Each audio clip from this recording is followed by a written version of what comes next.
On today's show, the LA Clippers have a new member of the coaching staff, and it's a very familiar face. Going to be talking about what that means for the team, and the NBA season is officially over. The team that the Clippers lost to lost in the championship. What does that say about how far the Clippers were from a title? Going to be talking about it all on today's Locked On. Got on my flight from Cancun Clippers.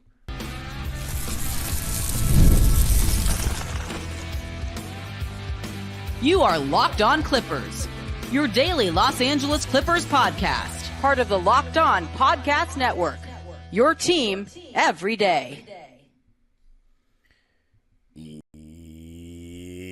Yes, sir. You were locking in with the Clips. Thank you for making Locked On Clippers the first listen of your day, your team every day.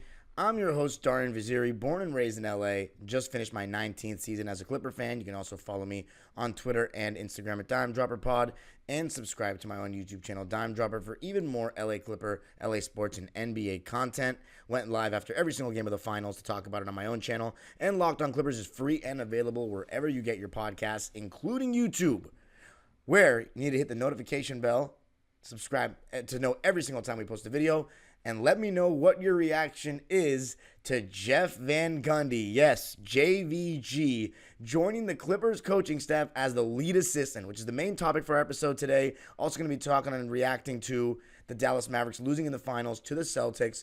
You know, I'll do a whole separate episode on Wednesday about what the Celtics winning means for the Clippers, and it's going to be major. You're going to want to listen to it because it's going to talk about, because the NBA is a copycat league. Whatever team wins the title, every team in the offseason that's looking to contend for a title the following year, they look to say, how do we combat that? Or what do we need that they have that got them over the top? So, and especially in the Celtics case, their two best players are a very similar archetype to us. So the fact that they won a championship before us, when in 2019-20, we were talking about the Jays were these, up and coming version of Kawhi and Paul George is a little disappointing, but before this episode continues, it is brought to you by FanDuel, America's #1 sports book. Visit FanDuel.com to look at odds about any sport. Now basketball is over, but the WNBA is still on. And then you have baseball. You have the Euro Cup going on in soccer. So a lot of cool stuff going on you can bet on FanDuel. But all right, let's talk about the main news, Clipper Nation. Some good news to talk about for the first time in a while. I'm a very late sleeper. So late last night, I'm talking Monday night, checking my phone at 3 a.m. and Woj posts or tweets that the Clippers are hiring Jeff Van Gundy as their lead assistant coach. Now, Jeff Van Gundy has been sought after to return to the coaching ranks for many years. For people in my generation, they're more I was introduced to Jeff Van Gundy as the head coach of the Houston Rockets. That was when I was a kid. The first time I heard that name, he's the head coach of the Houston Rockets.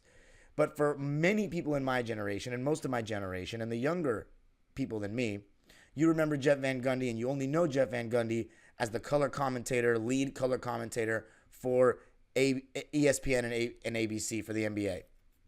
And he had quite the reputation. Obviously, his chemistry with Mike Breen and Mark Jackson was amazing. A lot of people didn't like that he complained too much, as they said.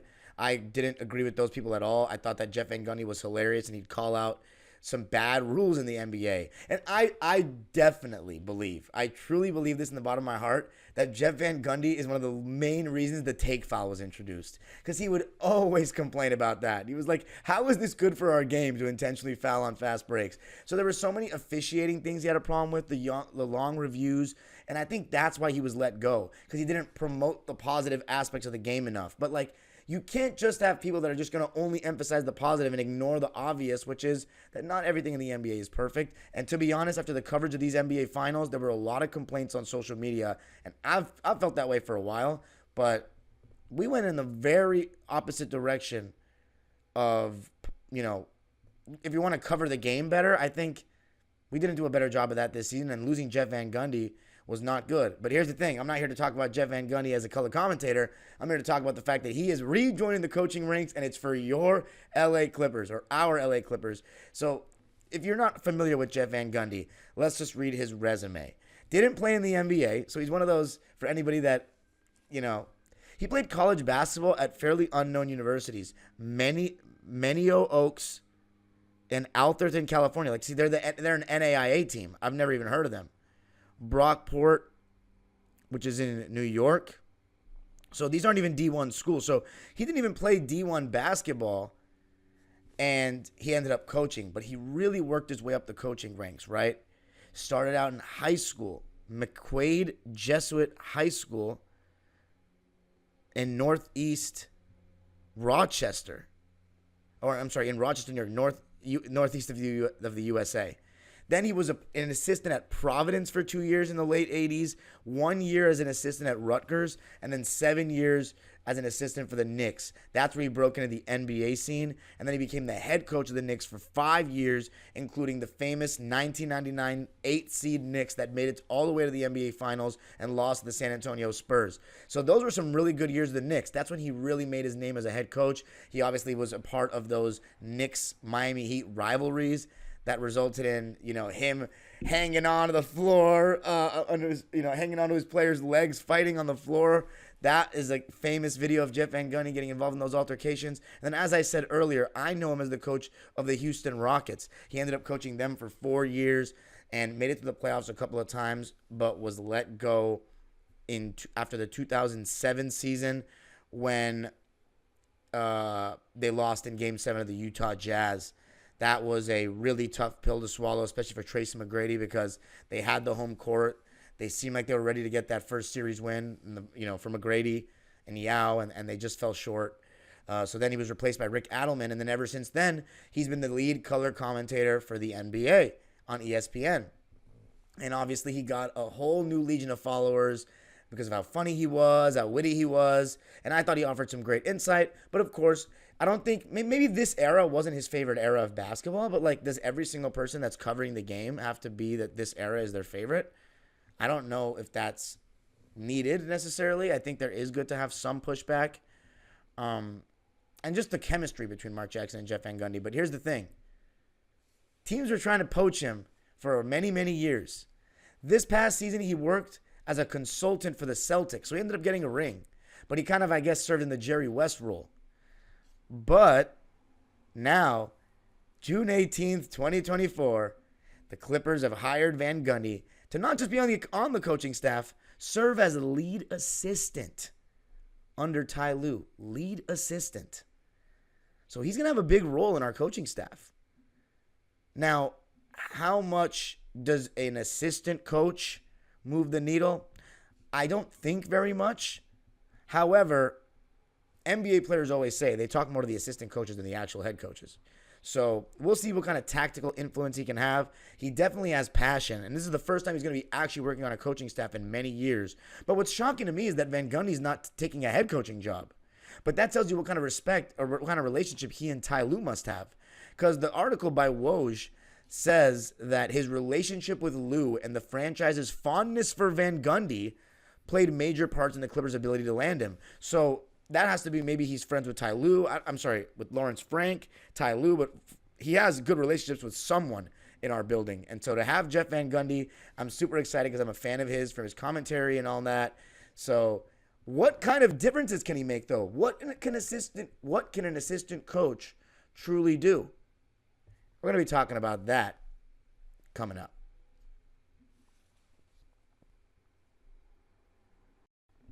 I got to tell you a little something about FanDuel, America's #1 sports book.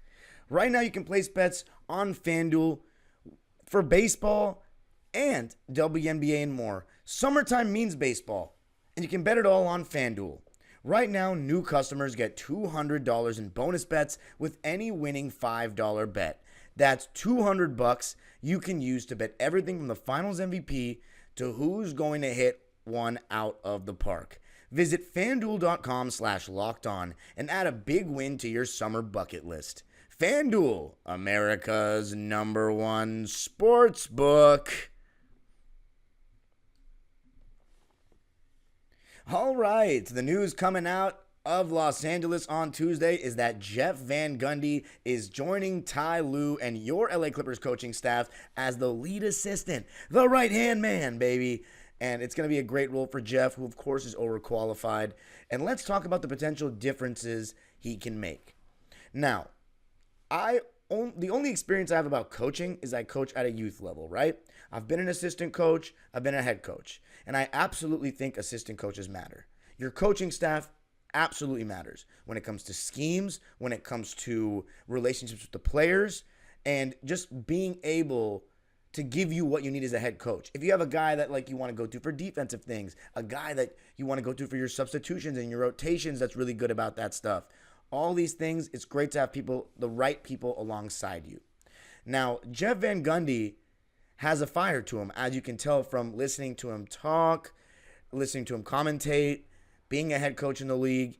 So what kind of differences can he make? Well, he's going to get mad at our players for flopping. We don't really have that many floppers like that. Oh my God, what am I saying? I mean, we do have Norman Powell and James Harden now. But when I think of Kawhi and Paul George, I don't think they flop at all, really. I mean, Kawhi definitely sometimes exaggerates contact. Whenever he gets any contact, he'll go, hey! So that's pretty funny. Paul George sometimes doesn't exaggerate contact enough, but there are also times when he goes to the rim and he's looking for a foul more so than the contact. Anyway, I don't think that's going to be a thing where Jeff Van Gundy stops our players from their own tendencies. But I think he'll add a seriousness to the locker room. I think, not saying that there was an unseriousness this past season. We had a great regular season. Our team just kind of got fatigued. But I think he will add to that seriousness, is my point. Now, in terms of schemes, if I had to make a prediction, I don't think we're going to see anything too crazy because of Jeff Van Gundy. That's just my prediction. I don't think an assistant coach moves the needle like that. I think the players move the needle. New additions, people that are actually on the court, not on the sideline. Do I think coaching matters? Absolutely. And that includes assistant coaching, but it's not like a player. The Clippers are not going to, take the next step because Jeff Van Gundy's an assistant coach. They're going to take the next step if Kawhi Leonard can be healthy and we get a younger roster, or get a better roster, I should say. Younger, obviously, was what we want to lean towards, but just better, But Jeff Van Gundy, to me, moral of the story, I don't think it's a needle mover. It's an assistant coach, but I think it's great. And here's the thing. Even if he did move the needle, we probably wouldn't be able to tell outside of just hearing quotes from players and staff. No one actually knows unless you're in the building what kind of impact an assistant coach can have. And as I mentioned in the first segment, the players themselves, they say that they talk to assistant coaches oftentimes more than the head coach. So the Intuit Dome era will begin with Jeff Van Gundy on the Clippers coaching staff. Now, I did mention that Jeff Van Gundy's best finish as a coach was that 99 Knicks team where they made it to the finals as an 8 seed, coached a couple of really solid Knicks teams towards the end of that decade, and then that had a lot of toughness. And then he became the Rockets coach, and they never could get out of the first round. They lost that 05 series to the Dallas Mavericks. They lost that 07 series to the Jazz. But let me tell you this, and I did a little research before getting on this episode. Jeff Van Gundy has coached 10 NBA seasons, 10 and a half because he took over midway through the 96 season. But let's just say the 10 full seasons he coached. He has never coached a team that was below top 8 in defensive rating. Never.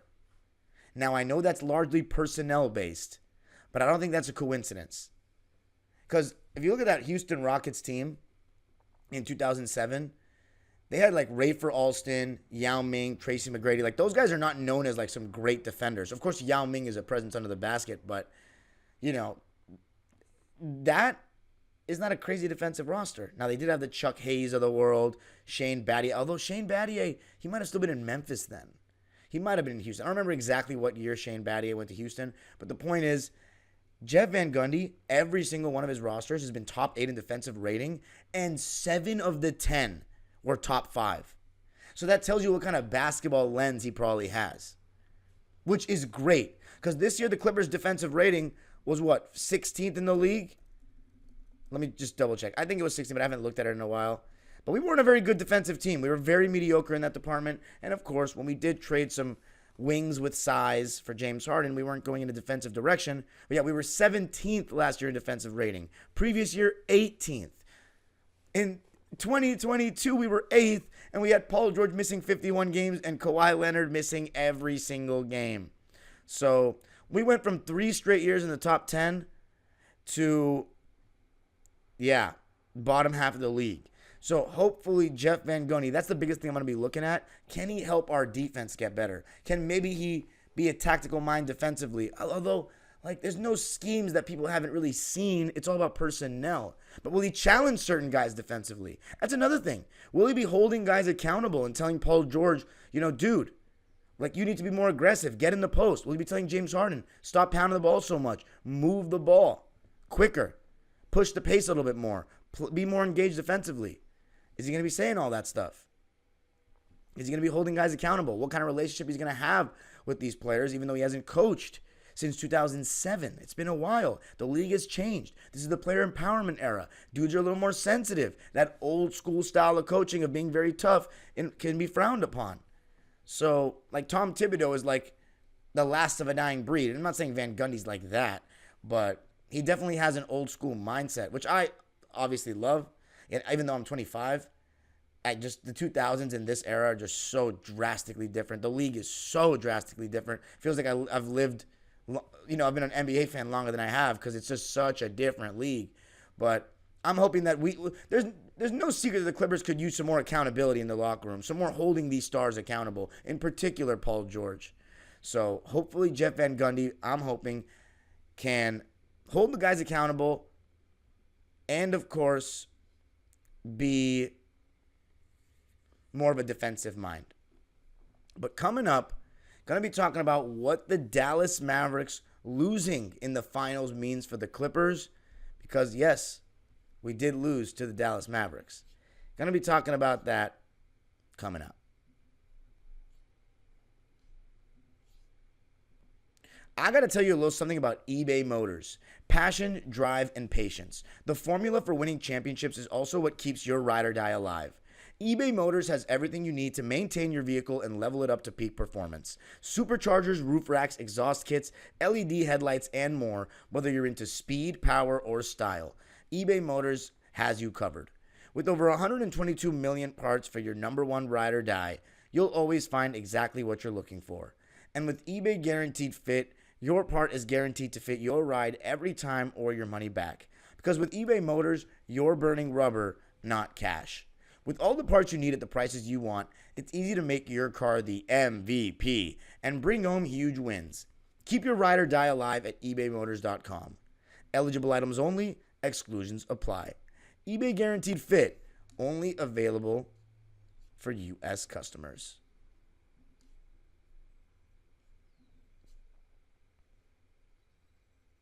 All right. So to close out the show, let's talk about how the Dallas Mavericks lost the championship. Now, I'm not doing this to be giving Mavericks fans a hard time or anything or to talk trash.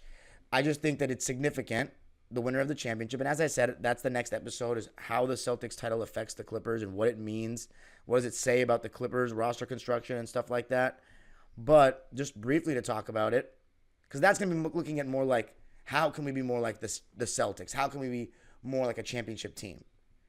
This is talking about how far we really were from it. The Dallas Mavericks went to the finals, and we lost to them in 6. We had the series tied 2-2 without our best player at 100% for the whole series. Played 2 games and was a shell of himself, and we decided to sit him out because it wasn't worth it. That is not the LA Clippers of the regular season. This LA Clipper team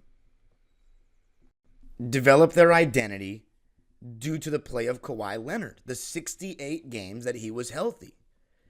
That's where we became one of the best teams in the league. That's where we got the number 1 seed through, 47 games or something. That Kawhi is our guy.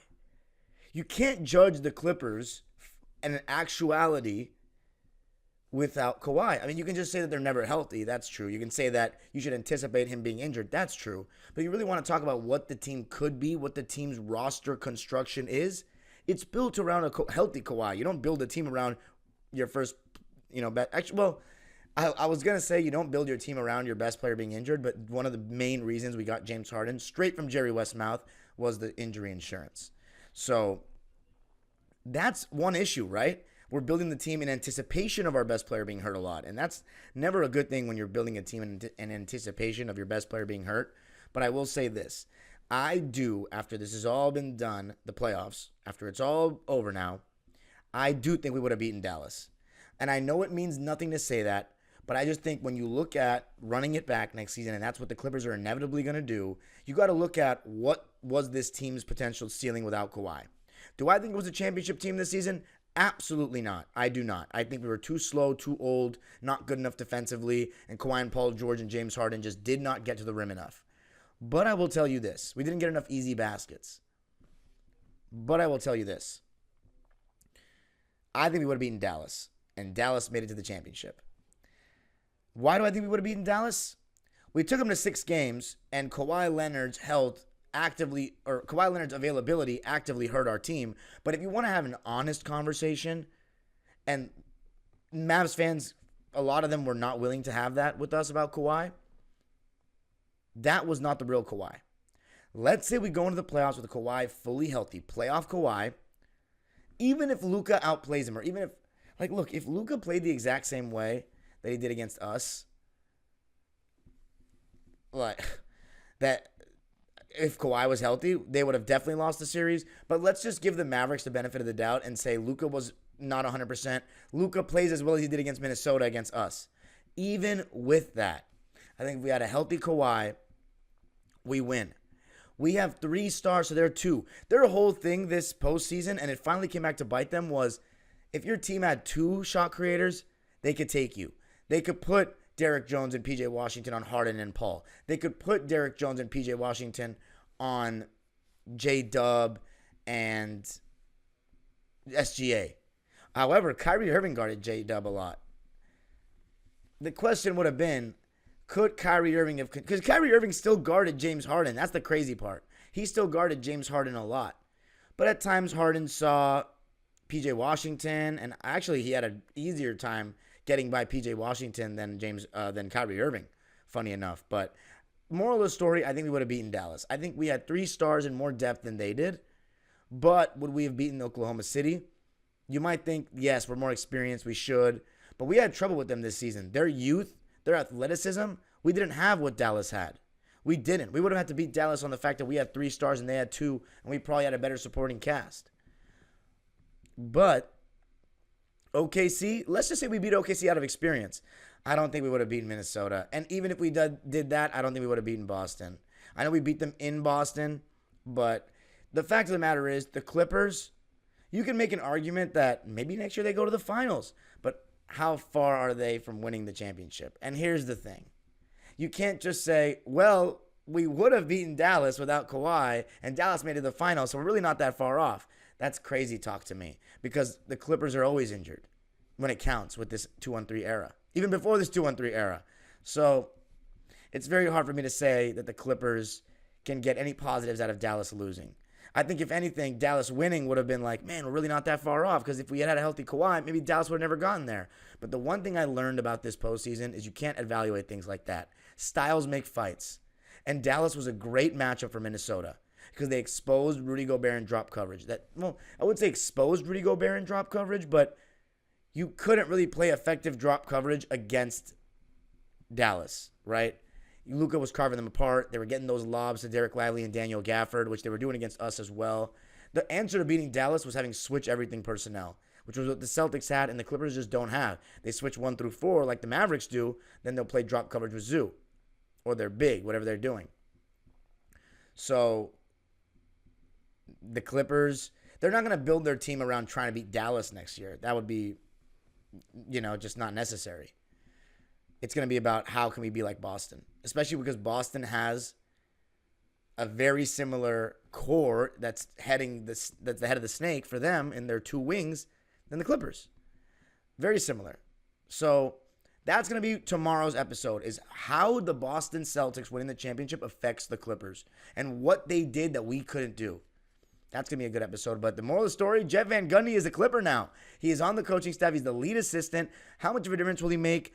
I like the defensive records. Top 5, 7 out of 10 years in defensive ratings as a head coach. Hopefully he'll bring some of that and some accountability to our locker room. And then the Dallas Mavericks have lost. They have not won the championship. The winner of the West has not won the championship. The one team that we thought in the East was a serious contender has won it, and that's the Boston Celtics. You can follow me on Twitter and Instagram at DimeDropperPod. Subscribe to my own YouTube channel, Dime Dropper, for even more LA Clipper, LA Sports, and NBA content, and WNBA content, and Copa America content throughout the summer. And Locked On Clippers is free and available wherever you get your podcast. Hit the notification bell so you know every single time we post a video. Give us a 5-star review on Apple Podcasts. Follow us on Spotify and wherever you get your podcast. And, of course, subscribe to the YouTube channel for all things LA Clippers all summer long.